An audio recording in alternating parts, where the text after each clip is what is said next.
Hello friends, welcome to my YouTube channel unique study point. Friends, मैं हूं अमोद कुमार और आज क्लास टेंथ का chapter 3 pair of linear equation in two variables, दो चर वाले रैखिक समीकरण युग्म का चैप्टर लेकर आया हूं। फ्रेंड्स, तो आप यदि हमारे इस चैनल पर नए हैं तो आप लास्ट तक देखिएगा। यदि आपको लास्ट में पसंद आएगा उसके बाद ही आप लाइक कीजिएगा, सब्सक्राइब कीजिएगा और ज़्यादा से ज़्यादा शेयर कीजिएगा, क्योंकि और स्टूडेंट के पास ये जाए और उन्हें इससे फ़ायदा हो। जो मेहनत करते हैं वो किसी को अगर फ़ायदा हो जाए तभी तो मेरे मेहनत करने का काम सफल हुआ ना। फ्रेंड्स, तो बने रहेगा हमारे इस वीडियो में, क्योंकि मैं हर चैप्टर को हर तरीके से क्या करता हूँ, अपने ढंग से एक स्टूडेंट के लैंग्वेज में मैं इस प्रकार विद्यार्थी को समझाता हूँ, सिखाता हूँ, ताकि हमारे विद्यार्थी को दिमाग में सेट हो जाए और उसे किसी प्रकार का दिक्कत न हो। मैं इस प्रकार हर संभव प्रयास करता हूं। फ्रेंड्स, तो बने रहिएगा फ्रेंड्स लास्ट तक। आइए हम लोग आज पढ़ते हैं exercise 3.1 pair of linear equation in two variables. Friend, मैंने इसका बेसिक जो बताया था फ्रेंड। हाँ, और एक और बात, यदि आप नए हैं, ठीक है, यदि आप नए हैं तो इसका यानी इस चैप्टर का pair of linear equation two variables का मैंने एक बेसिक वीडियो बनाया है, वो आप जाकर जरूर देखिएगा, ठीक है। तो आइए सबसे पहले थोड़ा सा समझ लेते हैं हम लोग कि pair of linear equation two variables में दो वेरिएबल की कहानी होती है। मान लीजिए कि एक ऐसे इस प्रकार हो जाएगा, जैसे 2x, देखिए इस प्रकार का रहेगा, जैसे 2x प्लस 3y, इस प्रकार का बात हुआ। तो इसमें देखिए कि प्लस 6 कुछ भी मान लीजिए, तो x वेरिएबल हो गया, एगो y वेरिएबल, दो वेरिएबल दिखाई दिया ना। टू वेरिएबल की कहानी है कि नहीं यहाँ पे, एगो x की और एगो y की, दो वेरिएबल। और ये सब क्या है, नॉन वेरिएबल है, ठीक है, ये सब क्या है, नॉन वेरिएबल है। तो यही वेरिएबल x और y का वैल्यू ही निकालना, पूरी pair of linear equation two variables की पूरी कहानी यही है कि हमको दोनों जो वैल्यू होता है ना वेरिएबल का, उसी को वैल्यू को फाइंड करना पूरा कहानी है। तो आप बेसिक नहीं देखेंगे तो जाकर एक बार देख लीजिएगा, तो आपको समझ में और बेहतरीन ढंग से आएगा। आइए फिर, तो इसको हम लोग समझते हैं पहले।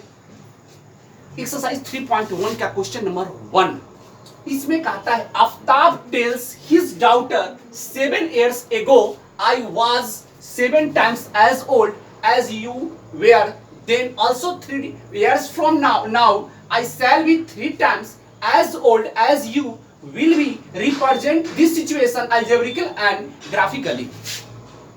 मतलब इसको दोनों को, यानी जो कहानी बन रही है pair of linear equation two variables का, उसको क्या करना है, एगो अल्जेब्रिकली रिप्रेजेंट करना है और दूसरा ग्राफिकली रिप्रेजेंट करना है। मतलब दोनों तरीका से सिर्फ रिप्रेजेंट करना है।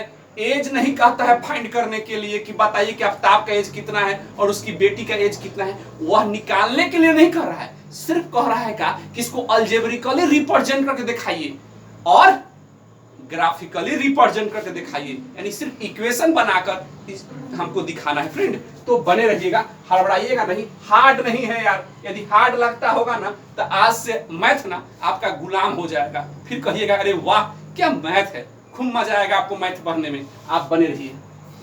चलिए फ्रेंड, तो सबसे पहले वर्ड प्रॉब्लम वाला बात है, तो हम सबसे पहले एज निकालेंगे, ठीक है, एज निकालेंगे। तो सबसे पहले हम लोग क्या करें, ग्राफिकली रिप्रेजेंट कर रहे हैं, सॉरी अल्जेब्रिकल रिप्रेजेंट करेंगे, अल्जेब्रिकल हम लोग रिप्रेजेंट करेंगे इसको।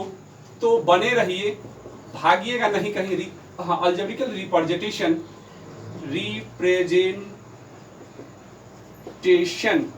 तो हम लोग सबसे पहले अल्जेब्रिकल रिप्रेजेंटेशन करके हम आपको दिखा रहे हैं। तो इसके लिए सबसे पहले हमको मानना पड़ेगा कि मान लेंगे कि आफ्ताब के एज इतना है और उसकी पुत्री का एज इतना है, यह लेट करना होगा अल्जेब्रिकल के केस में। तो आइए, इसमें दो बात होगा। पहला बात देखिए, सुनिएगा, Aftab tales his daughter 7 years ago I was 7 times as old as you were then। Aftab अपनी बेटी से कहता है कि आज से 7 साल पहले आफ्ताब अपन बेटी से कह रहा है, क्या कह रहा है कि आज से 7 साल पहले मैं तुम्हारे एज का क्या था, आई वॉज 7 टाइम, यानी तुम्हारे एज का 7 गुना था। अपन बेटी से कहता है आफ्ताब कि आज से 7 साल पहले मैं तुम्हारे एज का 7 गुना था। बात समझ आ रहा है? आफ्ताब अपनी बेटी से कहा कि 7 साल पहले ना हम तुम्हारे उम्र का क्या थे, 7 गुना थे। एगो का मतलब होता है अभी से पहले जाओ, ठीक है। तो बात समझिएगा फ्रेंड, तो हम लोग लेट कर लेंगे, देखिएगा बात समझिएगा, हम लोग लेट करेंगे। Let the age of Aftab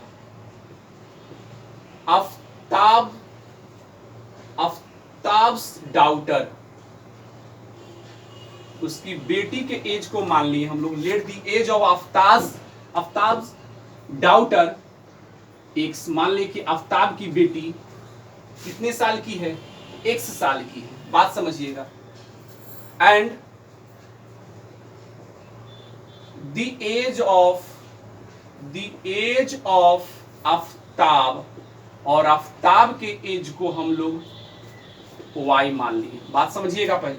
late the age of Aftab daughter, यानी आफ्ताब की बेटी को उम्र को क्या मान लिए, x मान लिए, और आफ्ताब के उम्र को क्या मान लिए कि y, यानी मान लिए हम लोग लेट कर लिए कि आफ्ताब y साल के है और आफ्ताब की बेटी 1 साल की है। ये बात हम लोग पहले मान लिए, लेट कर लिए, ठीक है। ध्यान से समझिएगा, क्योंकि इस चैप्टर में, इस एक्सरसाइज में तो आपको रिप्रेजेंट करने के लिए आ रहा है ना। अगला एक्सरसाइज जो आएगा ना उसमें फाइंड करने के लिए आएगा, और ये सब टाइप का क्वेश्चन ना जब फाइंड करने वाला होता है, एज निकालने वाला होता है ना, वो सब एग्जाम के लिए बहुत इंपॉर्टेंट होता है और हर बार बोर्ड के एग्जाम में पूछा जाता है। इसलिए कि सीख लीजिए रिप्रेजेंटेशन करना, उसके बाद नेक्स्ट एक्सरसाइज में ना एज निकालने के लिए कहा जाएगा आपसे। तो पहले रिप्रेजेंट करिएगा तभी ना एज निकालिएगा, है कि नहीं बात। तो रिप्रेजेंट करना पहले सीखिए ना।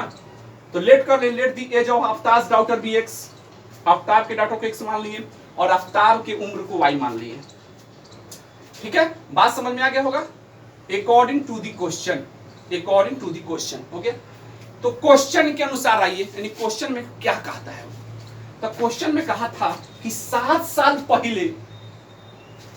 साल पहले आफ्ताब जो है अपन बेटी के उम्र का 7 गुना है।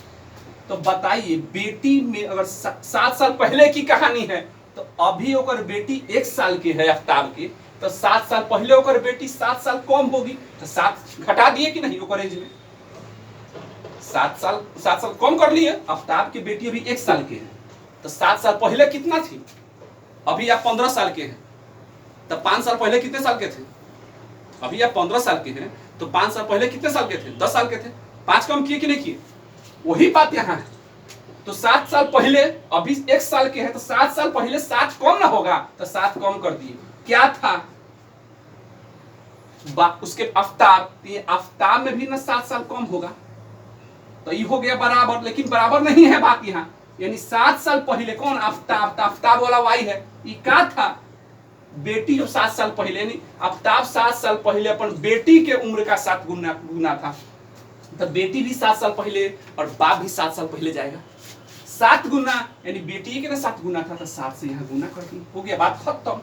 आइए, तो 7 में 1 से गुना कीजिए 7x, और 7 में 7 से कीजिए 49। आइए, तो सीधे उतर जाएगा y माइनस 7, सॉरी हाँ y माइनस, ये हो जाएगा 7, तो ये हो जाएगा 7x।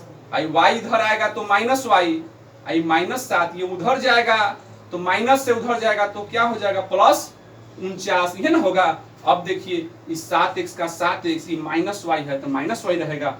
आई कितना हो जाएगा, -7 और प्लस 49 कितना हो जाएगा, बोलिए, -7 और प्लस 49 कितना हो जाएगा, घट जाएगा ना, तो ये आ जाएगा कितना, 42 ना हो जाएगा, ये हो जाएगा 42 हो जाएगा।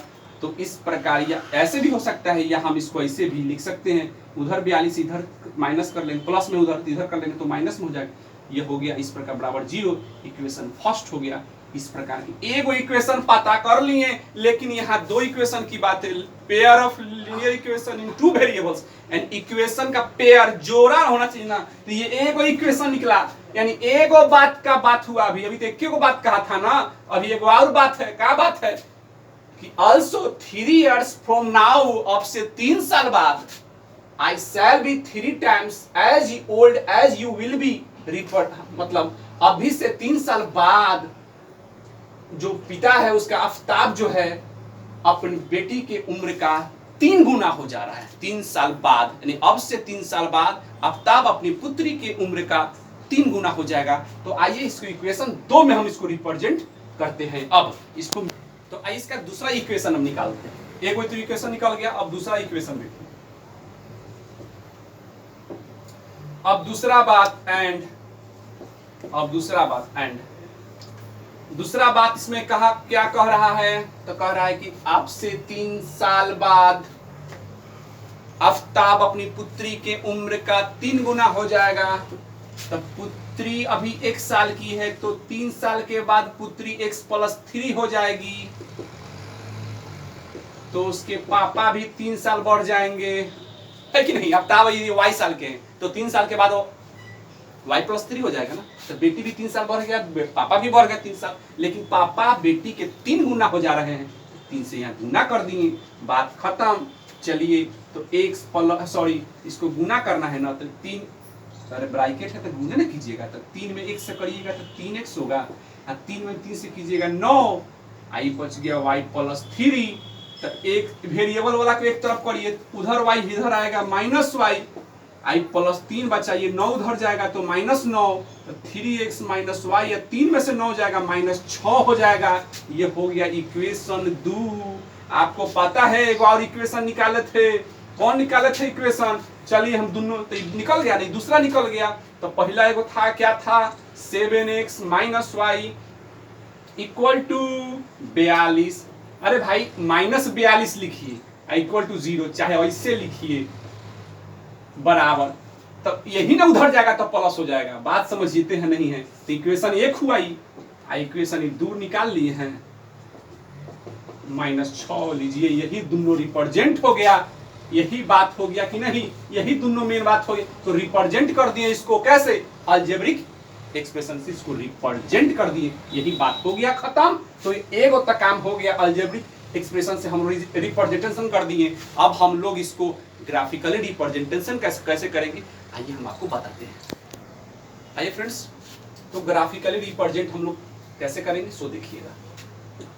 सबसे पहले 2 इक्वेशन ये जो निकालते हैं ना, ये तो निकालना पड़ेगा, ये तो काम आपको करना पड़ेगा। ये तो जो सोचते हैं जो लेट करके इक्वेशन बनाना, ये तो काम आपको करना पड़ेगा। वो काम कर लीजिएगा ग्राफिकली के लिए, याद कर लीजिएगा। जैसे लेट करके नहीं निकालते थे, इक्वेशन बनाते थे, तो यह काम कर लीजिएगा ग्राफिकली के लिए। उसके बाद देखिए कैसे होगा।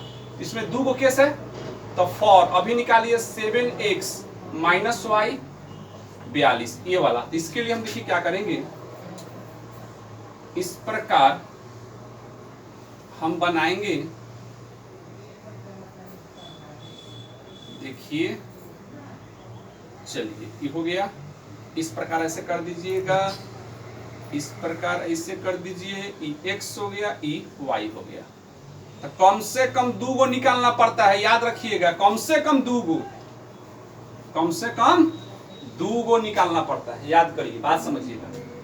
तो चलिए इसमें क्या कीजिएगा ना, x का वैल्यू देखिए। इसमें x का वैल्यू कुछ हो लेंगे तो y का वैल्यू आएगा कि नहीं आएगा। इस इक्वेशन में x का वैल्यू लेंगे कुछ भी, जैसे मान लीजिए कि इसमें हम x का वैल्यू 7x - y = 42 है ना, ये रफ में काम कर सकते हैं आप। तो 7x, तो x का वैल्यू मान लीजिए हम अपने मन से 6 रख लेते हैं, तो 6 रख लेंगे। तो 42 - y हो जाएगा 42, तो -y 42, ये 42 उधर जाएगा तो घट जाएगा, यानी -y हो गया। 0, यानी y बराबर क्या हो जाएगा, -0, यानी y 0 माइनस में और प्लस में कोई मतलब नहीं है। तो हम x का वैल्यू 6 लिए तो y के वैल्यू क्या आया, 0। x का वैल्यू इसमें 6 लिए तो y का वैल्यू क्या आया, 0। ठीक इसी प्रकार फिर क्या करेंगे कि अब x का वैल्यू फिर लेंगे कुछ भी। तो अब की x का वैल्यू मान लीजिए 5 ले लेते, जहां जहां x वहां 5 ले लिए। इस बात समझे होंगे आप, 9th क्लास में पढ़े होंगे। वैल्यू लेना है यहाँ, तो सट्टा हुआ है दोनों। अरे भाई 7 का 7, नॉन वेरिएबल है, वेरिएबल है, दोनों के बीच में गुना का चिन्ह नहीं है। तो 7 का 7 है गुना, x का वैल्यू 5, ये हो जाएगा 35 - y 42, तो -y बराबर 42, 35 है प्लस में उधर जाएगा तो -35, तो -y 42 में से 35 घटाइए तो 12 में से 5 गया 7, हाँ 3 में से 3 कट गया, यानी y का वैल्यू देखिए, y माइनस में आती है, ये माइनस इनमें से हटा लीजिएगा ना तो इनमें माइनस चल जाता है। बात सीख लीजिए, -y बराबर यदि 7 हो तो y का वैल्यू -7 होगा। बात समझिए। तो y का x का वैल्यू अगर हम 5 लिए तो y का वैल्यू कितना आया, -7 आया। तो ये बात भी आपको समझ में आ गया होगा। समझ में आ रही है बात? चेक कर लीजिए, सब ठीक है? ठीक है, 42 में से 35 जाएगा तो 7 ही होगा। ठीक है, यहाँ तक सब ठीक है। चलिए, तो एक काम तो हुआ हम लोगों का, एक इक्वेशन का हम लोग काम कर लिए।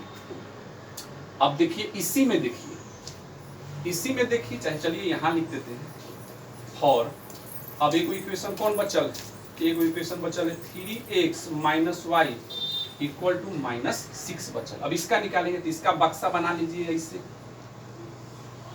हो गया बात खत्म। इसे कर दीजिए, ये में x लिख दीजिए, इसमें y लिख दीजिए, ग्राफिकली के लिए समझिएगा बात को। तो अब इसमें भी x का वैल्यू कुछ लीजिए, ये समीकरण है मेरा, इक्वेशन है, ये मेरा इक्वेशन है, रफ में काम कर लीजिएगा। ऐसा करने के बाद तो x का वैल्यू 0 लीजिए, मान लीजिए कि x का वैल्यू हम 0 लेंगे तो ये 0 हो जाएगा, ये -6 यानी -y, सही बात हो रहा है ना, 3 में 0 से गुना करेंगे 0, खत्म हो गया y। हाँ ठीक है, तो -y -6 यानी माइनस से माइनस कट गया, y का वैल्यू 6, यानी x का वैल्यू यदि हम 0 लेते हैं तो y का वैल्यू -6 आता है, सॉरी +6 आता है, -6 नहीं +6 आता है, कट गया है माइनस माइनस। बात समझिएगा, भागिएगा नहीं। कितना लोग फटाफट देखता है, हाली हाली देखता है, अरे देखिएगा तबे ना सीखिएगा। सीखना है कि वीडियो देखना है? सीखना है ना तो सीखिए, सीखा ऐसे जाता है, आराम से सीखिए, सीख जाइएगा तो तब खुद आप एक्सप्रेस बन जाइएगा, सुपर फास्ट। एक्सप्रेस क्या, सुपर फास्ट बनिएगा, आप देखते रहिए खाली। चलिए, तो एगो हो गया, तो एगो और निकालना है ना, कम से कम 2 ऐसे निकाल सकते हैं, 2 से ज्यादा निकाल सकते हैं। इससे वैल्यू हम 2 बार ले रहे हैं ना, 1 बार 2 बार, आप चाहिएगा तो 3 बार 4 बार 5 बार 10 बार जितना मन करे ले सकते हैं, यानी कम से कम 2 बार लेना पड़ेगा। ग्राफिकली रिप्रेजेंट करने के लिए कम से कम वैल्यू 2 बार लेना पड़ेगा, याद कर लीजिए, भी सच्चाई है हमेशा के लिए। चलिए तो अब x का वैल्यू फिर एक कुछ लेंगे, तो x का वैल्यू -2 ले लेते हैं। चलिए, दिखाई नहीं दे रहा, सब दिखाई दे रहा है ना फ्रेंड? आइए, तो अब x का वैल्यू अपने मन से कुछ और ले लेते हैं, तो 3x का वैल्यू -2 ले लीजिए, तो -6 - y = -6, ये -y -6, ये -6 उधर जाएगा तो -6 हो जाएगा, तो -y -6, सॉरी -6 है ना, उधर जाएगा तो +6 हो जाएगा, इधर माइनस में है, उधर गया तो प्लस में ना हो जाएगा, तो हो गया 0, यानी y का वैल्यू क्या, इधर से माइनस हटेगा तो इधर आएगा तो 0। अरे भाई 0 में माइनस लगाइए चाहे प्लस लगाइए, कोई फर्क नहीं पड़ता है, y का वैल्यू 0, यानी x का वैल्यू हम -2 लिए तो y के वैल्यू क्या आया, 0। चलिए, ये बात भी आप समझ लिए, तो सब काम रफ में करिएगा, ठीक है। तो ग्राफिकली निकालने के लिए पहले रिप्रेजेंट करना होगा, इससे लेट करना होगा, मानकर, जैसे हम माने थे कि आफ्ताब के जितना है, आफ्ताब्स डाउटर इतना, ये सब माने थे ना, इक्वेशन बनाए थे ना, पहले वही काम करना है। तो अब ऐसे बनाना है चार्ट, खाने वाला चार्ट नहीं, समझिएगा बात को, ये वाला ऐसा बना लेना पड़ेगा आपको। उसके बाद देखिए हमको ग्राफिकली रिप्रेजेंट करना है, तो आइए अब ग्राफिकली रिप्रेजेंट करके दिखा रहे हैं यहाँ इस पे। तो आइए फ्रेंड्स, तो ग्राफिकली रिप्रेजेंट करेंगे हम लोग। तो ग्राफिकली मेरे पास ग्राफ का पेपर तो नहीं है, आपके पास ग्राफ का पेपर होगा। चलिए हम इसी में ग्राफ बनाते हैं अपना। तो ये y एक्सिस हुआ, ठीक है, आई हुआ x एक्सिस। कोऑर्डिनेट ज्योमेट्री के बेसिक में मैंने सिखाया था, बहुत बेहतरीन ढंग से सिखाया होगा, आप देखे होंगे वीडियो, और नहीं देखे तो जाके देख लीजिएगा। कोऑर्डिनेट ज्योमेट्री का जब बेसिक सिखाया था तो सब बात बताया था, जाकर देख सकते हैं वीडियो में। चलिए, तो ये y एक्सिस हुआ, i x एक्सिस हुआ, i ये ओरिजिन पॉइंट यानी मूल बिंदु होता है, ये बात पता है, बेसिक में सब कुछ बताया हुआ है। चलिए, इतना काम करता है। अपने ग्राफ में क्या कीजिएगा, ग्राफ का जो कॉपी होगा ना, उसमें ठीक बीचा बीच एगो ऐसे खींचिएगा, एगो ऐसे खींचिएगा, इधर x लिखिएगा, इधर x डैश लिखिएगा, और तीर बना दीजिएगा, इसे तीर नुकीला, इधर x इधर x डैश, और ऊपर वो तीर बनाइएगा, नीचे वो तीर बनाइएगा, यह y लिखिएगा, नीचे y डैश लिखिएगा। काहे डैश लिखते हैं, ये सब बेसिक में है, कोऑर्डिनेट ज्योमेट्री में जाकर देखिए, ठीक है। आइए, अभी मत जाइए, बाद में देखिएगा, पहले सीखिए, सीख लीजिए पहले। तो ये ओरिजिन पॉइंट हुआ, मूल बिंदु हुआ। तो बात को समझिएगा, इसको वाई एक्सिस बोलते हैं और इसको एक्स एक्सिस बोलते हैं। चलिए इसमें जो हम निकाले हुए हैं चार्ट में देखिए, सबसे ज्यादा नंबर कितना है 6, 5, 7, यानी 7 तक ज्यादा से ज्यादा है, मैक्सिमम 7 है। तो कोशिश कीजिए कि 7 तक लिखिए। चलिए इधर प्लस लिखते हैं, आपको बताया है इसलिए बोले कि बेसिक जाकर देख लीजिएगा, इधर वाला प्लस में होता है। तो 1 2 3 4 5 6 आई हो गया 7। 1 2 3 4 5 6 7। चलिए ये प्लस में दोनों रहेगा, इधर माइनस में रहेगा, लिखिए देते हैं 1 2 3 4 5 6 7। ये मेरा ग्राफिकली पेपर नहीं है, नहीं तो पेपर में एकदम बराबर बराबर होता, ठीक है ना, उसमें एकदम ये जो गैपिंग होना चाहिए एकदम बराबर होना चाहिए, याद रखिएगा ग्राफ के कॉपी में। 1 2 3 4 5 6 7। ये मेरा ग्राफिकली कॉपी नहीं है, फिर भी हम रिप्रेजेंट कर रहे हैं, यानी गैपिंग जो होना चाहिए वो बराबर होना चाहिए। ग्राफ वाला कॉपी में रहता है सब लाइन जो खींचा हुआ रहता है वो बराबर बराबर होता है। अब आइए इधर 7 को लिख दीजिए। ये काहे 7 को लिख रहे हैं पता है ना, मैं देखिएगा कि दोनों में मैक्सिमम संख्या कितना है, उसी का उतना ही लेकर चलिएगा आप। इहो मन में चल रहा है कि सर 7 काहे लिए, 6 काहे लेते हैं, 5 काहे लेते हैं, तो सब बात को समझिएगा। यहाँ जब पढ़िएगा ना तो फिर जिंदगी में ना कभी फिर दोबारा जिंदगी में फिर कभी दोबारा आपको कोई किसी वीडियो देखने की जरूरत नहीं होगी, सब सीख जाइएगा। और सीख जाइएगा तो अपने घर में ना और लोगों को सिखा भी सकते हैं, इस प्रकार हमें सिखाते हैं। चलिए 2 3, चलिए 3 तो यहाँ कर दे, 3 4 5 6 7। 1 2 3 4 5 6 7। चलिए 7 अभी माइनस में लिखाएगा, -1 -2 -3 -4 -5 -6 -7। आइए -1 -2 -3 -4 -5 -6 -7। तो फ्रेंड इस प्रकार आप ग्राफ के कॉपी में ऐसे लाइन खींचकर वाई एक्सिस और एक्स एक्सिस खींचकर इस प्रकार रिप्रेजेंट कर देंगे, ठीक है। और ये गैप उसमें देखिएगा ये बराबर होना, ये बराबर रहता है, ठीक है। अब आइए पहले ये काम करते हैं, पहले ए इक्वेशन वाला काम करते हैं, 7x - y = 42 वाला काम करते हैं। तो अब देखिए x का वैल्यू 6, देखिए x का वैल्यू 6 नहीं है तो y का वैल्यू 0 है, तो x के वैल्यू 6, तो ये x वाला लाइन है, याद रखिएगा। आइए देखिए, तो x का वैल्यू 6 है, y 0 है, ये x एक्सिस है, ये y एक्सिस है, याद कर लीजिएगा। तो x का वैल्यू 6 और y का वैल्यू 0, पहले x 6 है तो x 6 यहाँ है और y 0। तो देखिए जब ये x 6 हो गया ना तो y के लिए 0 यही होगा, यह लाइनवा होगा, ये 0 है सब, तो ये हो गया एगो। चलिए यहाँ एगो काम हो गया, यहाँ लिखी भी दीजिए, क्या लिखिएगा 6 0 हो गया, यानी x 6 y 0, x 6 और y लगी 0 है, यही रहेगा। अब आइए 5 - 7, यानी x है 5 और y है -7, ये आ जाएगा यहाँ इसके सामने, यानी ऐसे आ जाएगा ये। अब -7 है ना भाई, तो ये सही, चलिए ऐसे चलिए कहा है x है 5 और y है -7, ऐसे हो गया, बात समझे। तो इस प्रकार यह पॉइंट बन गया, यहाँ का कोऑर्डिनेट हो गया 5 - 7, इस प्रकार हो गया। चलिए अब एगो आप ऐसे स्केल ले लीजिएगा, स्केल लेके यहाँ से ऐसे एक लाइन खींचिएगा। जैसे देखिए हमारे पास स्केल तो नहीं है भाई, तो हम आपको ऐसे ही आपको ना सिखाएंगे। चलिए इस प्रकार हो गया, सीधा आएगा, ये टेढ़ा नहीं होगा, एकदम सीधा होगा, याद रखिएगा, एकदम सीधा होगा। ये जो होगा ना एकदम सीधा होगा, जब ग्राफ के कॉपी में खींचेगा ना एकदम सीधा निकलेगा। हो गया, निकल गया। तो इस प्रकार हम इसको रिप्रेजेंट कर सकते हैं, इस प्रकार कर दी एगो। इक्वेशन कौन था, इक्वेशन के नाम था, क्या नाम था, इक्वेशन के नाम था 7x, तो यहाँ लिख सकते हैं 7x - y = 42, इक्वेशन यहाँ लिख दीजिएगा, ठीक है। तो ये लिख दिए, ये लिख दिए।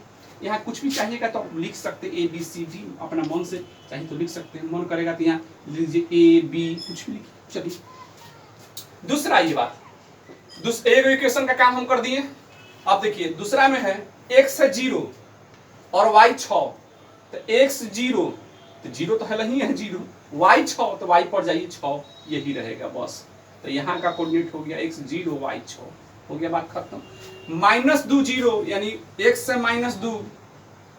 -2 इधर आइए -2, बात समझ रहे नहीं, x है पूरा, x लाइन है, इधर प्लस में होता है, इधर यानी ऑरिजिन पॉइंट के इधर माइनस, इधर प्लस, y में देखिए कि ऑरिजिन पॉइंट के ऊपर प्लस और नीचे माइनस, बात समझिएगा। तो x -2 है, तो -2 x -2 यहाँ, और y क्या है 0, तो 0 लगी तो यही रहेगा 0, चलिए यही रहेगा, तो यही हो गया। तो यहाँ का कोऑर्डिनेट क्या हो गया, -2 और 0 लिख दीजिए इससे, यही ना है, तो मिला दीजिए इससे ग्राफ, इससे ग्राफ मिला दीजिए, बन गया। स्केल से सीधा खींचिएगा, एकदम सीधा खींचाएगा, तो इस प्रकार ये बन गया। तो चाहिएगा तो यहाँ नाम भी दे सकते थे, हम बोल रहे हैं बार बार कि हम मान लीजिए किसका नाम अगर ए देना चाहिएगा, इसका नाम बी दीजिए, इसका नाम सी दीजिए, इसका नाम डी दीजिए, आप जो मन करिए। तो डी का कोऑर्डिनेट हो गया 5 - 7, सी का कोऑर्डिनेट हो गया 6 0, बी का कोऑर्डिनेट बी का कोऑर्डिनेट 0 6, और ए का कोऑर्डिनेट -2 0, इस प्रकार यहाँ का कोऑर्डिनेट हो गया फ्रेंड। और इस इक्वेशन का नाम दीजिए, कौन सा इक्वेशन है, किसका लिए थे, तो ये लिए थे 3x - y, 3x - y equal to -6 का इक्वेशन है। तो इस प्रकार ग्राफिकली में हम इस प्रकार रिप्रेजेंट कर देंगे फ्रेंड। मुझे उम्मीद है कि बात आपको समझ में आ गया होगा फ्रेंड। देखते हैं एक और। तो फ्रेंड्स बस आज के लिए बस इतना ही रहेगा, टाइम लगा इसमें, लेकिन समझाए हैं फ्रेंड्स बड़ी मेहनत से, तो आपको समझ में आया होगा, क्योंकि हमारी मेहनत सफल कब होगा, जब आपको समझ में आया होगा। यदि समझ में आ गया है तो कमेंट के माध्यम से आप कुछ लिख कर बताइएगा, तो मुझे हौसला बढ़ेगा कि हाँ मेरा बताया हुआ, मेरा मेहनत किया हुआ सक्सेस हुआ। तो आप कमेंट के माध्यम से बताइएगा। यदि नए हैं तो आप सब्सक्राइब जाकर कीजिएगा, अच्छा लगा है तब लाइक कीजिएगा और ज़्यादा से ज़्यादा शेयर कीजिएगा प्लीज़ फ्रेंड्स। मिलेंगे नेक्स्ट वीडियो में, तब तक अपना ध्यान रखिए, घर पे रहिए, सुरक्षित रहिए। धन्यवाद फ्रेंड्स, जय हिंद फ्रेंड्स।